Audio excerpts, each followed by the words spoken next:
what's up and welcome back to my channel. So today we are going to talk about something that surprisingly enrages me. So this is just a brand new episode of things that make Julia lose her mind. Now, I've talked about this before in terms of Cosmopolitan magazine. We've talked about their very questionable takes, their very questionable ethics, morals, or lack thereof. You know, sometimes you look at a garbage can and you wonder what's in there. Well, that's basically what I thought when I saw an article by none other than The Sun, the biggest of all garbage cans. And I was like, okay, surely.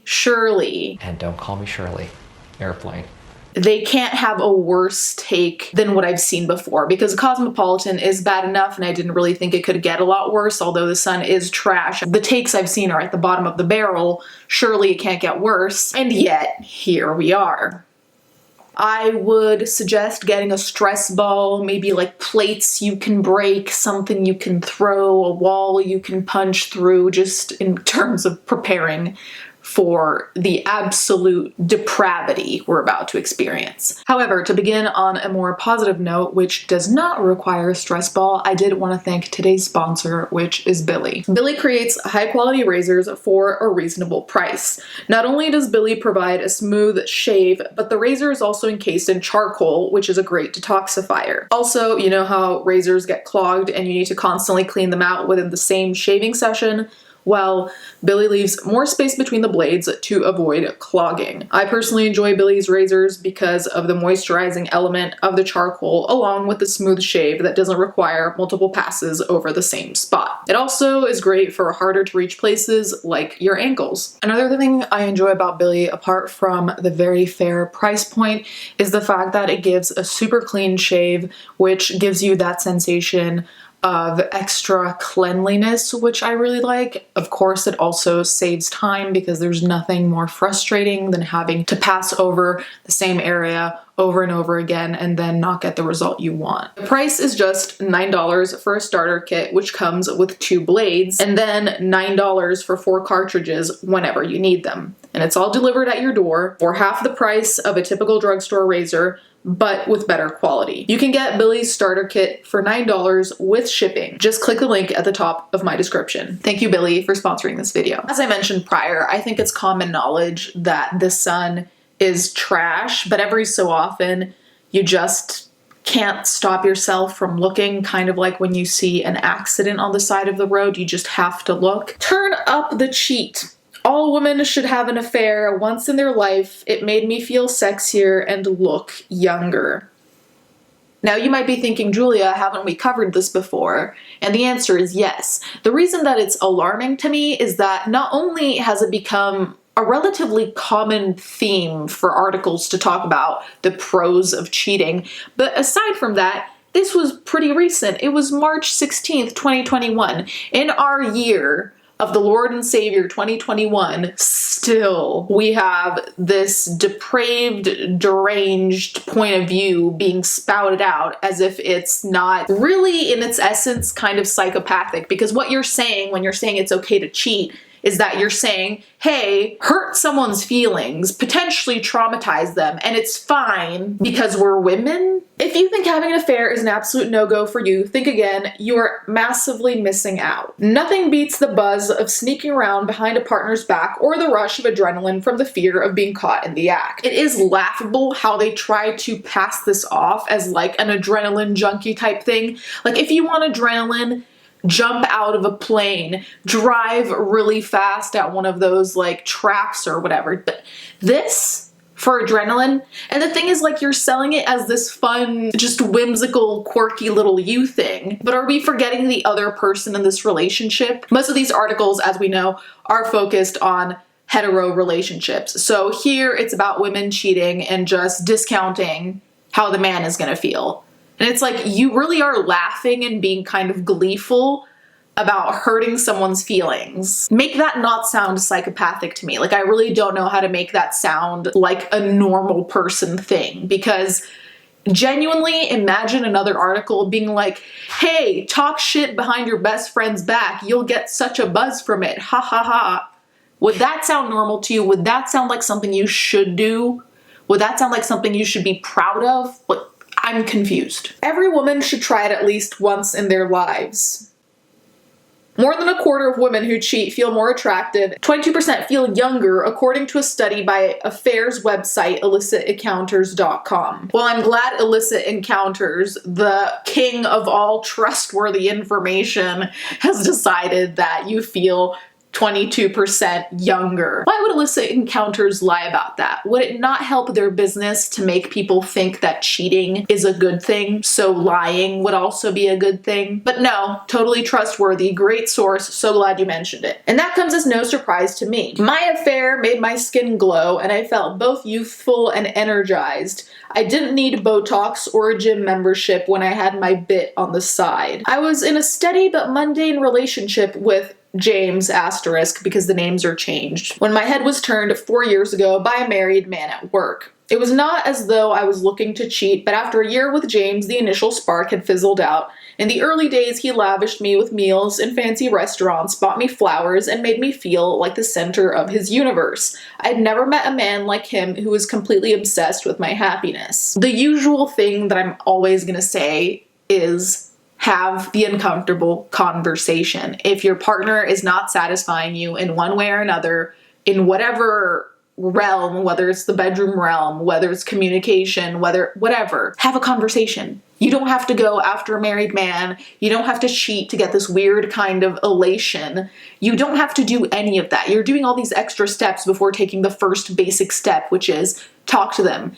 Resolve it, or if you can't resolve it, break up, or if not, decide to have an open relationship if that's something they're okay with. Decide to be polyamorous if you can find a partner who has the same kind of mindset as you do. Like, there are so many other options as opposed to just deciding to hurt someone because you're not happy at the moment, let alone when you've not even communicated that you're not happy with something. People are not going to read your mind. In my opinion, the honeymoon phase is a phase where I think everyone is more giddy and more, like more butterflies, more nervousness, blah, blah, blah, because it's new. But I don't think the honeymoon phase has to end. In fact, I don't think it ends. For me, the honeymoon phase is more the phase of where I was like anxious and stressed out, not in a bad way, but just because you're getting to know someone. But that phase can continue so long as you communicate what makes you happy and what satisfies you. Because if you do that, the honeymoon phase can go on forever so long as you are open to discussing things. It's because you choose to not communicate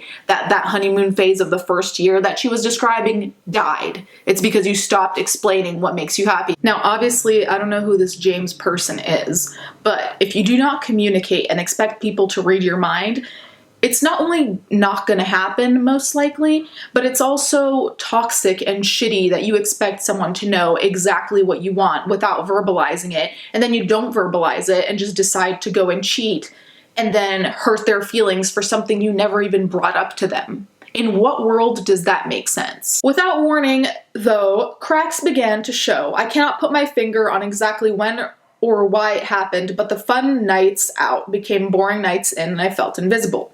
When James did not have his head buried in his phone, he was on his games console.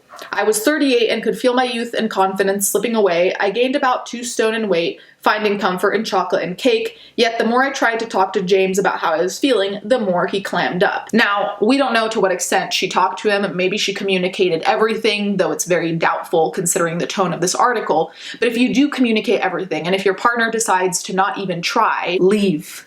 Be a single woman. That's all you have to do. So you're not cheating on anyone, you're not hurting anyone, there's no expectation. Like, there is such a thing as just living a single life. If I tried to spice up our sex life with sexy underwear and killer heels, he spurned my advances. Sometimes I caught him looking at other women in the street. So when Andrew, also a fake name, began flirting with me on a work night out, I felt flattered. He was 10 years younger than me and estranged from his wife. Now, in all of this, I also wonder, is there any point where we ask how James was feeling? Because as much as she was unsatisfied, there's no part of this article that refers to what he was feeling, because maybe he was feeling unsatisfied in a certain way, which was why he was acting a certain type of way. It has to be a two-way street. You both have to have your opportunity to speak up, and if you don't speak up, that's on you. After a few drinks, we ended up back at his place having incredible passionate sex, which lasted longer than James' 10 minutes. This I just find really gross, and I know it's the sun, so what did I expect? Unnecessary and inappropriate to compare the sex life you had with your significant other to the person you cheated on, especially because in her own words at the beginning, she was saying how it's like different and exciting and blah, blah, blah, because you're scared of getting caught. So you can't compare apples and oranges. And even if you could, why would you be that shitty to berate someone like that in such a vulnerable and private way? I had never experienced a rush like it. And as we lay together afterwards, planning our next secret rendezvous, I felt alive for the first time in years. Going back to face James after was not easy, but having spontaneous, mind-blowing sex with Andrew was all I could think about, and it erased the guilt. I became meticulous about covering my tracks, and the prospect of being caught out became part of the thrill. Being caught was part of the thrill. Having your partner be devastated that you broke your loyalty, you betrayed them, you went behind their back. All of that is a thrill. Like, I genuinely believe this to be like psychopathic behavior. Like, I really don't use the term loosely, but someone who is so excited about potentially getting caught or avoiding getting caught, which would result in someone's heartbreak, that's exciting to you? Like, to me, that sounds like you're not doing that well. To me, that sounds like it's a bigger problem than just your relationship. To me, it sounds like self-esteem issues, a number of other issues, but to me that does not sound like this empowered girl boss, whatever.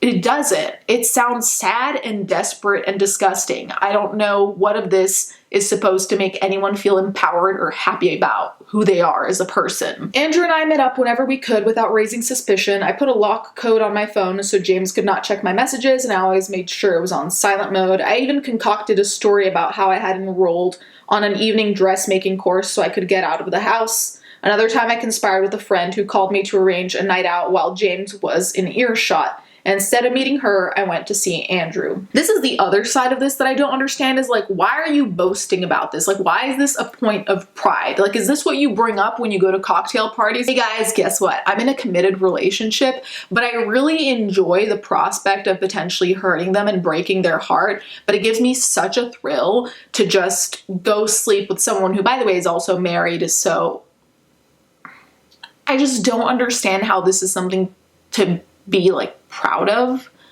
This is something that should be deeply shameful and deeply regretted. Although the deceit made me feel guilty in the beginning, I pushed it aside. Sex with Andrew was fun and spontaneous, and I could not get enough, whether it was in the hotel room or on the backseat of his car. One time we had sex in my living room in the middle of the day when James was at work. I drew the line at doing it in James's bed because changing the sheets would have made him suspicious. Wow, imagine having such a wild sex life that you do it in the living room, and not only that, in the middle of the day. How crazy wild. Andrew made me feel young and sexy again, and unlike James, he complimented me constantly at a time when I needed it most. Like many women as they get older, I'd become insecure about my body and needed a boost. I bought lacy lingerie from Ann Summers, being careful to destroy the receipts, and we had the type of wild, passionate sex you see in films. Going beyond the missionary position and getting out of my sex comfort zone was invigorating. I lost all my inhibitions when we were together. First of all, sex in most movies to me looks terrible because there's no... I'm not going to get into that. But the way that this is being described to me sounds like someone who was deeply unhappy, and not only with their own private life. Like, it seems like there was some unhappiness, like mentioning feeling old and not sexy and things like that. That's something that is, of course, it can be worsened by your partner if they don't make you feel a certain type of way, but it's also a very internal thing. Like, your self-image, your self-worth, how you view yourself is a very internal thing. It's something I struggle with myself, so I know that it's internal. So putting it all on James, I also don't think is fair, also if you didn't communicate it. So I think the problem here is a lot deeper than just like, oh, my love life wasn't the way I wanted it to be. It sounds like there was and maybe is a bigger issue at hand. And I don't mean that as shade. I mean that in a relatable way where I think most of us have had feelings of being ugly or gross, or you don't want to look at yourself in the mirror. I don't know if this was just some kind of replacement for that. In time, Andrew patched things up with his wife and called time on our affair. It had lasted 3 incredible months.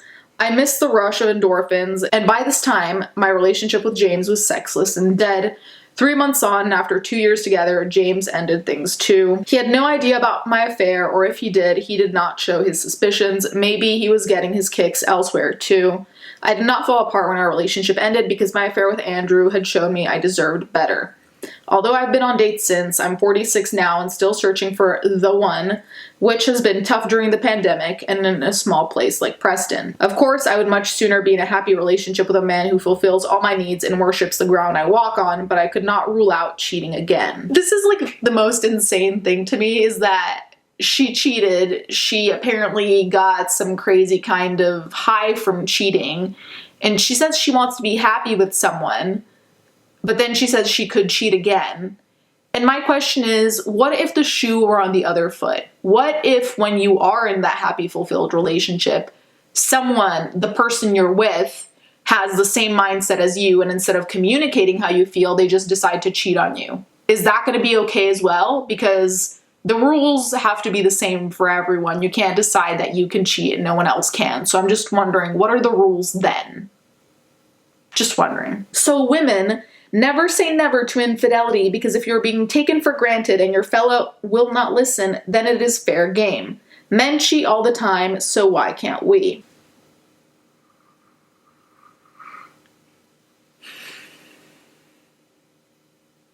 It's a good thing I've done grounding exercises in the past few weeks, because truly I could lose my goddamn shit. So first of all, just because men do it, as if men are the exclusive owners of cheating, okay.